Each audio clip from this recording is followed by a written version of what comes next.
ನಮಸ್ತೆ ಸ್ನೇಹಿತರೆ, welcome to my channel. ಸ್ನೇಹಿತರೆ, ನಾನು ನಿಮಗೆ ನೀರು ದೋಸೆ ಮಾಡೋದನ್ನು ಹೇಳ್ಕೊಡ್ತೀನಿ. ನೋಡಿ ಸ್ನೇಹಿತರೆ, ಸೊಸೈಟಿ ಅಕ್ಕಿದೆ. ಇದು ಎಲ್ಲ ಏಜಿಗೂ ಇಷ್ಟ ಆಗುತ್ತೆ. ದೊಡ್ಡವರು ಚಿಕ್ಕವರು ಎಲ್ಲರೂ ಕೂಡ ಚೆನ್ನಾಗಿ ಇಷ್ಟಪಡ್ತಾರೆ. ಇದನ್ನು ಟಿಫನ್ ಬಾಕ್ಸಿಗೆ ಕೂಡ ಹಾಕ್ಬೋದು. ನೋಡಿ, ನಾನು ಸೊಸೈಟಿ ಅಕ್ಕಿ ಇದನ್ನು ರಾತ್ರಿನೇ ನೆನೆಹಾಕಿದ್ದೀನಿ. ಅದಕ್ಕೆ ತೆಂಗಿನಕಾಯಿ ತಗೊಳ್ತೀನಿ. ತೆಂಗಿನಕಾಯಿ ತುರಿದು ಇಟ್ಕೊಂಡಿದ್ದೀನಿ. ಸ್ವಲ್ಪ ಉಪ್ಪು, ಸ್ವಲ್ಪ ನೀರು. ಈಗ ಮಿಕ್ಸಿಗೆ ನಾವು ಅಕ್ಕಿ ಜೊತೆ ಸ್ವಲ್ಪ ಕಾಯಿ ಹಾಕೋಣ. ಕಾಯಿ ಎಷ್ಟು ಬೇಕಾದ್ರೂ ಹಾಕ್ಬೋದು, ನಿಮಗೆ ಎಷ್ಟು ಇಷ್ಟ ಆಗುತ್ತೋ ಅಷ್ಟು ಹಾಕಿ. ಒಂದು 5-6 ಸ್ಪೂನ್ ಹಾಕ್ತಿದ್ದೀನಿ ನಾನು.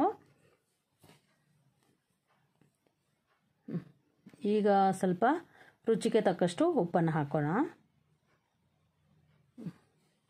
ಹಾಗೆ ಸ್ವಲ್ಪ ನೀರು ಹಾಕೋಣ. ಈಗ ಸ್ನೇಹಿತರೆ, ಇದನ್ನು ನಾನು ರುಬ್ಕೊಂಡು ಬರ್ತೀನಿ. ನೋಡಿ, ಹಿಟ್ಟಿನ ಹದ ಇಷ್ಟಿರಬೇಕಾಗುತ್ತೆ. ಅಂದರೆ ಮಾಮೂಲಿ ನಾವು ದೋಸೆ ಮಾಡ್ತೀವಲ್ಲ, ಅದಕ್ಕಿಂತ ಸ್ವಲ್ಪ ತೆಳ್ಳಗಾಗಿರಬೇಕಾಗುತ್ತೆ.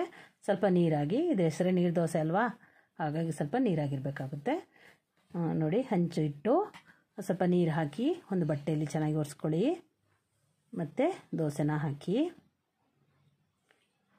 ಹೀಗೆ ಮಾಡಿ. ಮತ್ತು ಇದನ್ನು ಒಂದು ಮುಚ್ಚಿ ಚೆನ್ನಾಗಿ ಬೇಯಲಿಕ್ಕೆ ಬಿಡಿ ಸ್ನೇಹಿತರೆ.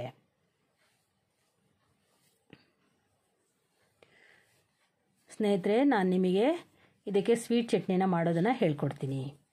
ನೋಡಿ ಸ್ನೇಹಿತರೆ, ನಾನು ಆರ್ಗಾನಿಕ್ ಬೆಲ್ಲ ತಗೊಂಡಿದ್ದೀನಿ, ಪುಡಿ ಬೆಲ್ಲ. ಹಾಗೆ ತೆಂಗಿನಕಾಯಿ ತಗೊಂಡಿದ್ದೀನಿ. ಇದಕ್ಕೆ ನಾನು 2 ಸ್ಪೂನು ಆರ್ಗಾನಿಕ್ ಬೆಲ್ಲ ಹಾಕ್ತೀನಿ. ಒಂದು ಚಿಟಿಕೆ ಏಲಕ್ಕಿ ಪುಡಿ ಹಾಕ್ತೀನಿ. ಹಾಗೆ ಇದನ್ನು ಚೆನ್ನಾಗಿ ಮಿಕ್ಸ್ ಮಾಡೋಣ.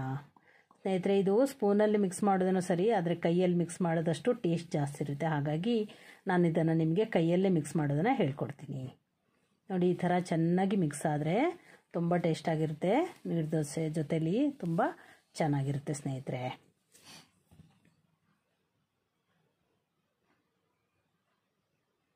ನೀವು ಒಂದು ಸತಿ ದೋಸೆ ಜೊತೆ ತಿಂದು ನೋಡಿ, ನಿಮಗೆ ತುಂಬ ಇಷ್ಟ ಆಗುತ್ತೆ.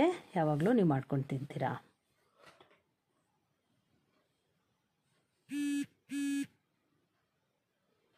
ನೋಡಿ ಸ್ನೇಹಿತರೆ, ದೋಸೆ ರೆಡಿಯಾಗಿದೆ. ಹಂಚಿದ ಅದೇ ಬಿಡುತ್ತೆ ಸ್ನೇಹಿತರೆ, ಆಗ ಆ ಹಂತದಲ್ಲಿ ನೀವು ತೆಗಿಬೋದು. ನೋಡಿ, ದೋಸೆ ರೆಡಿಯಾಗಿದೆ. ನೀವು ಕೂಡ ಮಾಡ್ಕೊಂಡು ತಿನ್ನಿ. ಹಾಗೆ ನೀರು ದೋಸೆ ಇಷ್ಟ ಆಗಿದ್ದಲ್ಲಿ ಲೈಕ್ ಮಾಡಿ, ಕಮೆಂಟ್ ಮಾಡಿ, ಶೇರ್ ಮಾಡಿ ಸ್ನೇಹಿತರೆ. Thank you so much. Healthy food with Geetanjali.